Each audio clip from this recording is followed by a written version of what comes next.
તમે ગમે તેટલા નોલેજેબલ હો પણ તમે વારે વારે ડિસ્ટર્બ થઈ જતા હો તો તમે શાણપણામાં નથી આવ્યા, હજી એ કેટેગરી નથી આવી. તમે દુનિયાભરના દરેક ક્ષેત્રનું નોલેજ હોય, ઘણા બધા એવા હોય છે બહુ માહિતી હોય એની પાસે, ઘણા બધા પાસે 2G 3G સ્પેક્ટ્રમ રાફેલની એટલી બધી માહિતી હશે તો કદાચ જેપીસી ગોઠવાય પીએમઓમાં તો એને મેમ્બર તરીકે લેવા પડે એટલી માહિતી હોય. પણ એની સામે કોઈ બે વાર જોતું હોય ને તો એને પ્રશ્ન થાય કેમ જોતો હશે, કેમ જોતો હશે, એટલું એનું મન વીક હોય. આપણે પણ જો ને ગેધરિંગમાં જઈએ ત્યારે આપણને એમ પ્રશ્ન થાય કે પેલો માણસ 3 વખત મારી સામે જોતો હતો, કેમ જોતો હશે? હવે જવાબ તમને કહું, આંખ છે ને જોવે,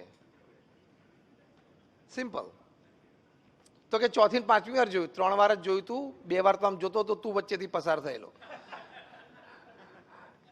એટલે નાના નાના સંજોગો પરિસ્થિતિને આપણે એટલી બધી ડાઉટથી જોઈએ છે કારણ કે આપણું mind is weak, is cheap, is mean. એટલે આપણે તરત ડિસ્ટર્બ થઈ જઈએ છીએ. આવું કેમ થયું? નહોતું થવું જોઈતું. આવું કેમ થયું? જે બરોબર નથી. તો એ સંજોગ અને પરિસ્થિતિને આપણે સાચવતા આવડવી જોઈએ. Setbacks are part of life, failure is part of life, fall is part of life. Yes or no? Setback, failure અને ફોલ તો જીવનનો એક ક્રમ છે. અને some of the best lessons you learn from that. જીવનમાં મોટી પછડાટ ના આવી હોય તો ભગવાનને એકવાર પ્રાર્થના કરવી કે એવો સંજોગ મારા જીવનમાં આવે કે મોટી પછડાટ આવે, એવી પ્રાર્થના કરવી. આવી પ્રાર્થના તમને પૃથ્વી ઉપર કોઈ નહીં શીખવાડે, હું શીખવાડું છું. આપણને એમ જ પ્રાર્થના કરીએ છીએ ભગવાન બધું મારું સારું થાય ને, દીકરાનું લગ્ન થઈ જાય ને, દીકરી સુખી થઈ જાય ને, છોકરો પરદેશ ભણવા જાય ને, ધંધો સારો ચાલે ને, એવી જ પ્રાર્થના કરીએ છીએ. કોઈક દિવસ તો જીગર રાખો કે ભગવાનને એકવાર કહું કે એવા સંજોગો જીવનમાં ઘડો કે પછડાટ આવે, સેટબેક આવે, ફેલિયર આવે તો જીવનની ઘણી બધી સ્પષ્ટતાઓ, વ્યક્તિઓ વિશે ઘણી બધી સ્પષ્ટતાઓ તમારા મનમાં આવશે. Setback or failure is the greatest teacher. એવા સંજોગો જીવનમાં આવે એ બહુ જ જરૂરી છે. તો વ્યક્તિ ઓળખવાની પારખ, એટલે પરખ તમારી બદલાઈ જશે, એક ક્ષમતા જુદી કક્ષાએ પહોંચી જશે. સંજોગ અને પરિસ્થિતિ તમે હેન્ડલ કરી શકશો.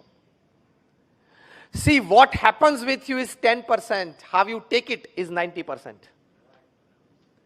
જે બને છે તમારી સાથે એની તો ઇમ્પેક્ટ તમારી પર 10% છે. એ સંજોગ, એ પરિસ્થિતિને તમે કેવી રીતે જોવો છો, કેવી રીતે મૂલવો છો, તમારા જીવનમાં એ કેવી રીતે સ્વીકારો છો, એની ઉપર એનું 90% ઇમ્પેક્ટ રહેલી છે. તો એક સેટબેક કે ફેલિયર આવે. પ્રમુખ સ્વામી મહારાજને લંડનમાં ભવ્ય મંદિર કરવું હતું. ત્યાં લંડનમાં હેરો નામના એક સબબમાં અમે મોટી જગ્યા પણ લીધી. I am talking of early 90s. આજુબાજુના રેસિડન્સે અમારી સામે કેસ કર્યો સંસ્થા સામે કે આ લોકો અહીં મંદિર બાંધશે તો રાત્રે 12 વાગ્યા સુધી ઘંટ વાગશે ને, આરતી વાગશે ને, ઢોલ વાગશે તો અમારી પીસ એન્ડ પ્રાઇવસી ડિસ્ટર્બ થશે. એટલે 12 વાગ્યા સુધી કોઈ નથી વગાડતું, અમારે ટાઈમ નથી. અને અમે કહ્યું ભારતમાં આવો, અમારા મંદિરો જુઓ, રાત્રે 9 વાગે તો મંદિર શાંત હોય છે, થઈ જાય છે, ઠાકોરજી પોઢી જાય છે. સ્ટીલ કેસ ચાલ્યો. અને પશ્ચિમ જગતમાં કેસના ભાગરૂપે એક લીગલ પ્રોસિજર એવી પણ હોય છે કે જેને સિગ્નેચર કેમ્પેઇન કહે છે. કોર્ટ બંને પાર્ટીને કે જે અફેક્ટેડ નેબરહુડ છે એમાંથી તમે તમારી સિગ્નેચર લઈ આવો, કન્વિન્સ કરીને લોકોને. વધારે સિગ્નેચર કોણ લાવે છે? એટલે સાહજિક છે, એ લોકો લોકલ્સ હતા ને અમે ઇમિગ્રન્ટ્સ હતા, એટલે વધારે સિગ્નેચર એ લોકોને મળી. કંઈક એ મોટી વાત રાખીને કોર્ટે જજમેન્ટ આપ્યું કે બીએપીએસ સંસ્થા અહીંયા મંદિર નહીં બનાવી શકે. Full and final judgement. Now listen carefully. Pramukh Swami મહારાજ બરોડામાં હતા અને લંડનથી અમારા ટ્રસ્ટીશ્રીઓએ ફોન કર્યો અને કહ્યું પ્રમુખ સ્વામી મહારાજને કે સ્વામી આપણે કેસ હારી ગયા છીએ અને હવે આપણે ત્યાં મંદિર નહીં કરી શકીએ. અમારા વડીલ સંત પૂજ્ય વિવેક સાગર સ્વામી સામે જ ઉભા હતા, એ આ પ્રસંગના પ્રત્યક્ષ સાક્ષી. પ્રમુખ સ્વામી મહારાજના કાને આ શબ્દ પડ્યા કે we have lost the case and it is a full and final judgement. પહેલો રિસ્પોન્સ પ્રમુખ સ્વામી મહારાજનો. જો આ સંજોગ અને પરિસ્થિતિમાં અભિગમ કેવા રાખવા. એક સેટબેક તો આવ્યો લાઈફમાં, મોટો ઝાટકો તો આવ્યો. પ્રમુખ સ્વામી મહારાજે ઝાટકાને કેવી રીતે લીધો ને એ આપણે શીખવાનું છે. એ જીવન છે. પ્રમુખ સ્વામી મહારાજના ચહેરા ઉપર એક લકીર પણ ફરી નહીં, નોટ અ સિંગલ વ્રિંકલ ચેન્જડ. પહેલું વાક્ય પ્રમુખ સ્વામી મહારાજ બોલ્યા, જેવી ભગવાનની ઈચ્છા. આ શબ્દોમાં બહુ તાકાત છે. બીજું વાક્ય પ્રમુખ સ્વામી મહારાજ બોલ્યા કે આપણે આપણો પુરુષાર્થ કરી લીધેલો, હવે જે પરિણામ આવ્યું એ આપણે સ્વીકારી લેવાનું. કેટલી સ્થિરતા રહે. આપણે આપણો પુરુષાર્થ કરી લીધો, બધા રિસોર્સિસ આપણે કામે લગાડી દીધા, હવે પછી જે પરિણામ આવ્યું એ આપણે સ્વીકારી લેવાનું, કારણ કે એનાથી વિશેષ તો આપણે કંઈ કરી શકીએ હતા જ નહીં. અને the third thing is determination. પ્રમુખ સ્વામી મહારાજે કહ્યું કે આપણે નક્કી કર્યું છે કે અહીંયા મંદિર કરવું છે, એટલે કરવું તો છે જ, બીજી જગ્યા શોધવા માંડો. કરશું, બીજી જગ્યા શોધી નિસ્દનમાં કર્યું. 1995માં ઉદ્ઘાટિત થયું ત્યારે રીડર્સ ડાયજેસ્ટે લખ્યું કે it is the 8th wonder of the world. તમે આજે પણ નિસ્દન જાઓ તો એ મંદિર beautiful exhibition of Indian culture, અને સમગ્ર ઇંગ્લેન્ડ દેશની એક પણ સ્કૂલ બાકી નહીં હોય જેના વિદ્યાર્થીઓએ આ મંદિરની વિઝિટ નહીં લીધી હોય. અને અત્યારે ધ 100 ટોપ આઇકોનિક બિલ્ડિંગ્સમાં એ BAPS સ્વામિનારાયણ મંદિર નિસ્દન લંડનનો સમાવેશ છે. કામ પણ એવું કર્યું, પણ આમ ડઘાઈ ન ગયા. આપણે શું થાય કે આ કેમ બન્યું, આ મુખ્ય પ્રશ્ન હોય છે. મેં કોઈનું ખોટું નથી કર્યું તોય મારી જોડે આવું કેમ બન્યું, આ મુખ્ય પ્રશ્ન હોય છે. બધા હા પાડો છો એટલે વાત તો સાચી છે ને. મેં કોઈનું ખોટું નથી કર્યું તો મારી સાથે કેમ આવું કર્યું, આ એક પ્રશ્ન.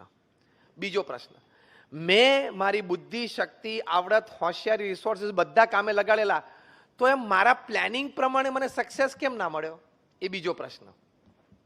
હું પ્રેક્ટિકલ વાત કરું છું ને, યસ ઓર નો.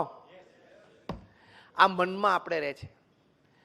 પણ એક વાત સમજી રાખવાની, શ્રીમદ ભગવદ્ ગીતામાં ભગવાન શ્રી કૃષ્ણએ અર્જુનને કહ્યું, કર્મણ્યવાધિકારસ્તે મા ફલેષુ કદાચના. શું કીધું અર્જુનને? કે કર્મ કરવું એ તારો અધિકાર છે, તારું ફરજ છે, પણ પરિણામ ભગવાને કહ્યું કે હું નક્કી કરીશ. કેમ? કે if there are 10 factors which are in your control to bring success to the project, there are 10 factors which can bring failure to the project which are not in your control. સીધી વાત છે. અને આ શ્લોકનો તમને practical અનુભવ બધાને છે, પણ તમે વિચાર નથી કર્યો ને, એટલે તમને વારે વારે ડિપ્રેશન અને ફ્રસ્ટ્રેશન ફેલિયર વખતે આવે છે. આ શ્લોકનો તમને પ્રેક્ટિકલ અનુભવ જીવનમાં 10 વખત હશે. જો હવે હું બોલું ને એમાં તમે બધા હા પાડશો કે અમારે અમનો અનુભવ છે. શાંતિથી સાંભળજો. આપણને બધાને અનુભવ છે કે ઘણી વખત આપણે ખૂબ સારો પુરુષાર્થ કર્યો હોય, બધા રિસોર્સિસ કામે લગાડ્યા હોય, તોય આપણને સક્સેસ ઓછો મળે છે. હા કે ના? અને ઘણી વખત ઓછું પ્લાનિંગ હોય, એક્ઝિક્યુશન સંતોષકારક ન થયું તો ધાર્યા બારનું પરિણામ આવી જાય. હા કે ના? તો આ શ્લોક સાચો ખોટો? કે ભગવાને કહ્યું કે તું કર્મ કરે જા, પરિણામ હું નક્કી કરીશ, પણ આપણે એનો વિચાર નથી કર્યો. આ વિચાર હોય તો કોઈ દિવસ સંજોગ અને પરિસ્થિતિમાં આપણે જરાય ચલાયમાન ના થઈએ. એક વાત તો નક્કી કરી જ રાખવાની કે સંજોગ અને પરિસ્થિતિ તો પોઝિટિવ કે નેગેટિવ હોય, હું મારી સ્થિરતા, મારો ધ્યેય, એમાંથી તો હું ક્યારેય વિચલિત નહીં જ થઉં, નહીં તો તમે જીવન હારી ગયા કહેવાય. તો આ છે સંજોગ અને પરિસ્થિતિ પ્રત્યેનો અભિગમ. સંજોગ અને પરિસ્થિતિ પ્રત્યેનો અભિગમ. એક હસતા હસતા એક દ્રષ્ટાંત આપું તમને. એકવાર એક baby mosquito was on it's maiden flight. નાનું મચ્છર બિચારું જન્મ્યું હતું, એની પહેલી ફ્લાઇટ હતી આમ. એટલે એના મધર મોસ્કીટો અને ફાધર મોસ્કીટો, માતા પિતા બે જણા આમ જોતા હતા કે આપણો બેટો પહેલી ફ્લાઇટ લે છે. જેમ પહેલી વાર બાળક આમ 4 પગે ચાલતા શીખે તો માતા પિતાને આનંદ હોય ને એને જોવાનો, અને 2 પગે ચાલવાનું દોડવાનું શીખે તો માતા પિતાને આનંદ હોય કે એ દોડે છે.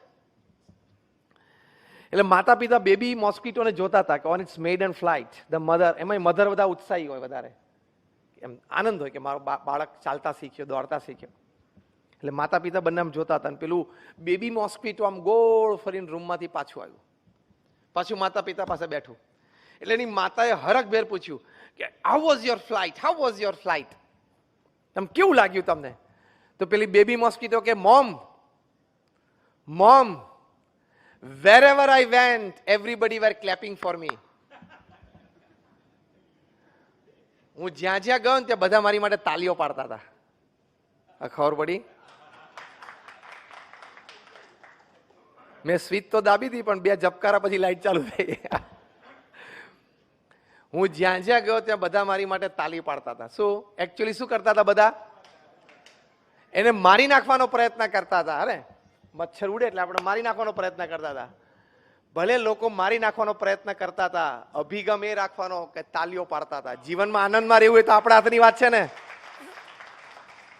લોકો તો જે કરવું હોય કરે. If you are principally right and not offending anybody, આ 2 શબ્દો યાદ રાખજો. તમે સિદ્ધાંત અને મૂલ્યોની દ્રષ્ટિએ સાચા હો અને કોઈને પણ ઓફેન્ડ ના કરતા હો તો કોઈથી ગભરાવાની જરૂર નથી. વ્યક્તિઓની ચિંતા રાખવાની જરૂર નથી. વ્યક્તિ અને સમાજનો અભિપ્રાય મારી માટે શું છે એની ચિંતા રાખવાની કઈ જરૂર નથી.